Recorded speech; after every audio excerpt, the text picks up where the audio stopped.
Morning. Thank you, Mr. Secretary, and good morning, and all of you. Thank you for being here. As a follow-up to my comments on Sunday's press conference, I wanted to give you a few updates this morning on something I'm honored to do as a chairman, and that's a chance to get to talk about some of our service members and the incredible things that they do on behalf of our nation. And I apologize ahead of time for the length and the detail. Today, I'm going to brief you on a couple things.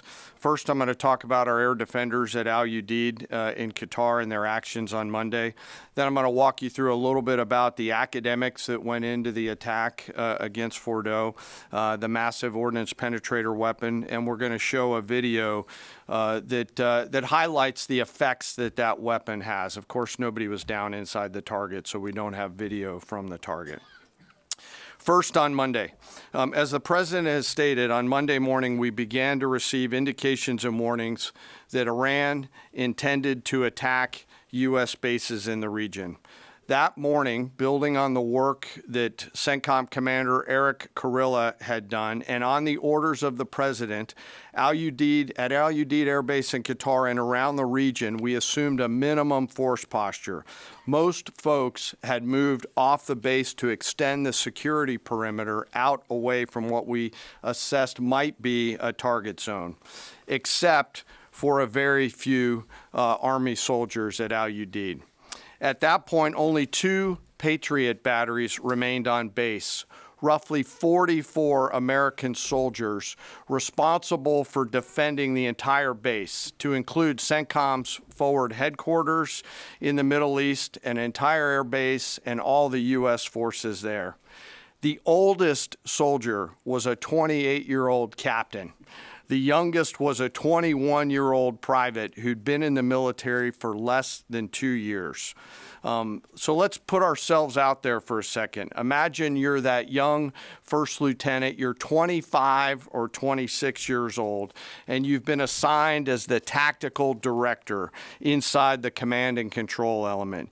You, at that age, are the sole person responsible to defend this base. Listening next to you is your early warning operator whose job is to notify you of imminent attack. There's 5 people inside a vehicle and 5 people outside of a vehicle around these, a total of, as I said, 44.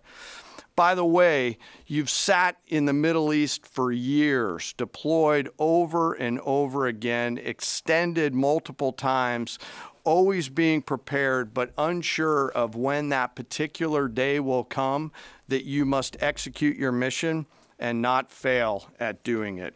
In this case, these Patriot crews were deployed from Korea and Japan as part of our U.S. forces there to ensure that we had the most capable missiles in the CENTCOM area of responsibility.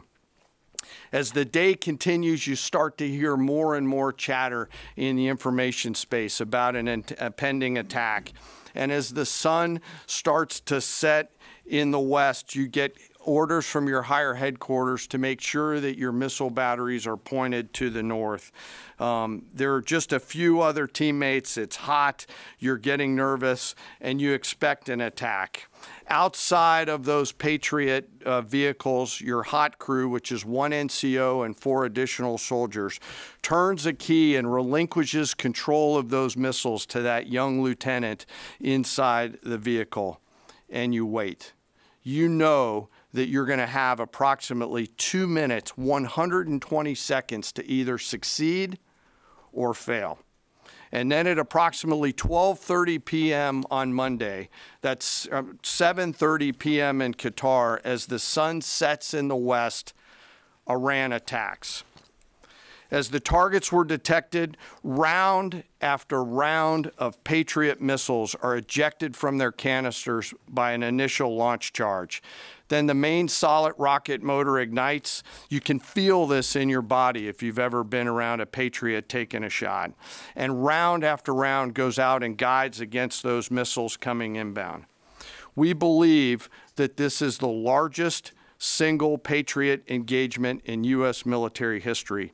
And we were joined in this engagement by the Qatari Patriot crews.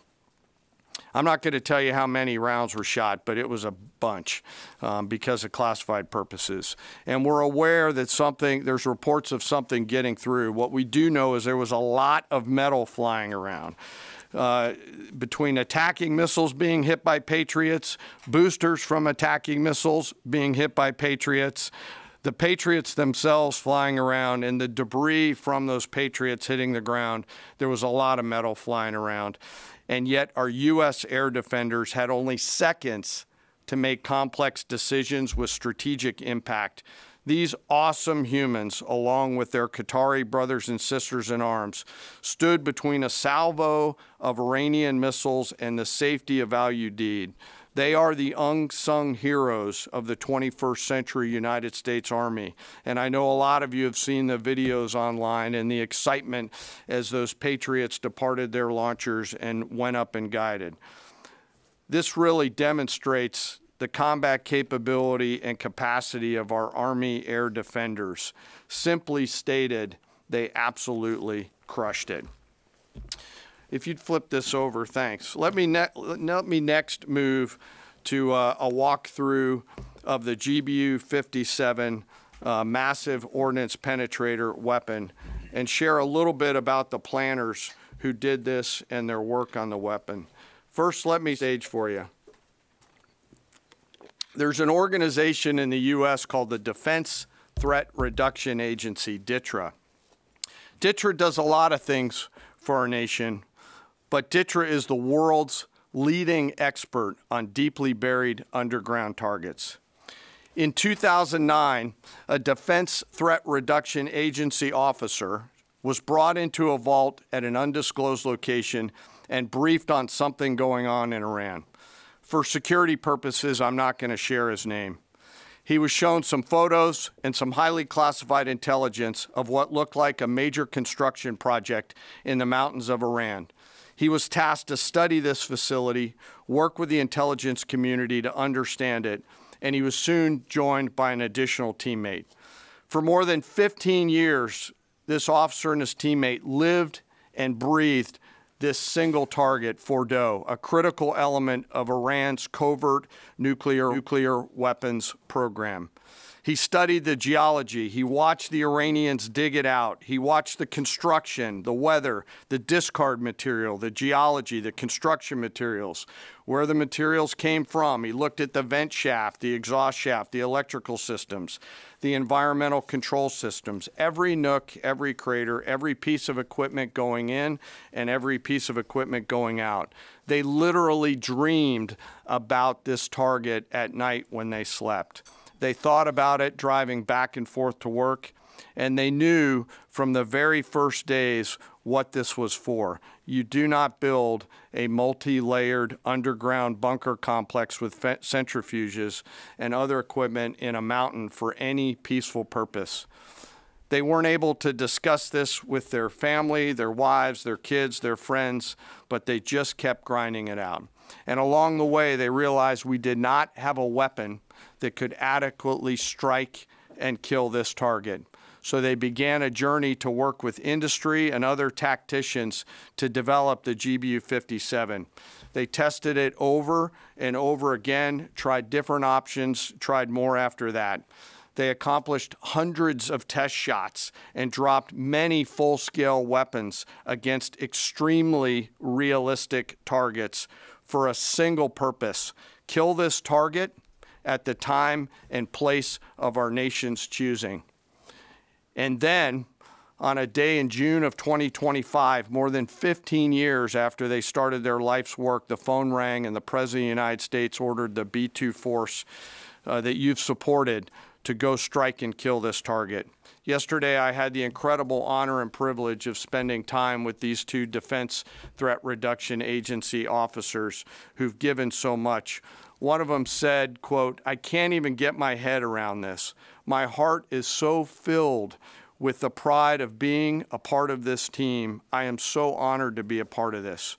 To you both, thank you, and thank you to your families.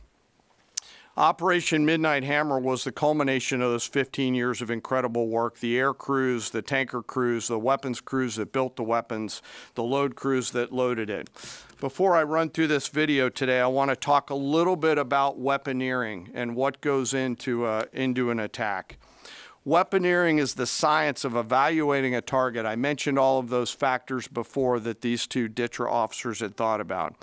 Ultimately, weaponeering is determining the right weapon and fuse combination to achieve the desired effects and maximum destruction against a target. In the case of Fordo, the DTRA team understood with a high degree of confidence the elements of the target required to kill its functions, and the weapons were designed, planned, and delivered to ensure that they achieve the effects in the mission space. By the way, in the beginning of its development, we had so many PhDs working on the MOP program, doing modeling and simulation, that we were quietly and in a secret way the biggest users of supercomputer hours within the United States of America.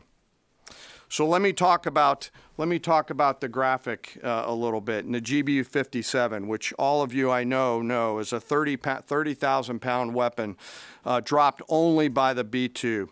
It's comprised of steel, explosive, and a fuse, programmed bespokely each weapon to achieve a particular effect inside the target. Each weapon had a unique desired impact angle, arrival, final heading, and a fuse setting. The fuse is effectively what tells the bomb when to function. A longer delay in a fuse, the deeper the weapon will penetrate and drive into the target.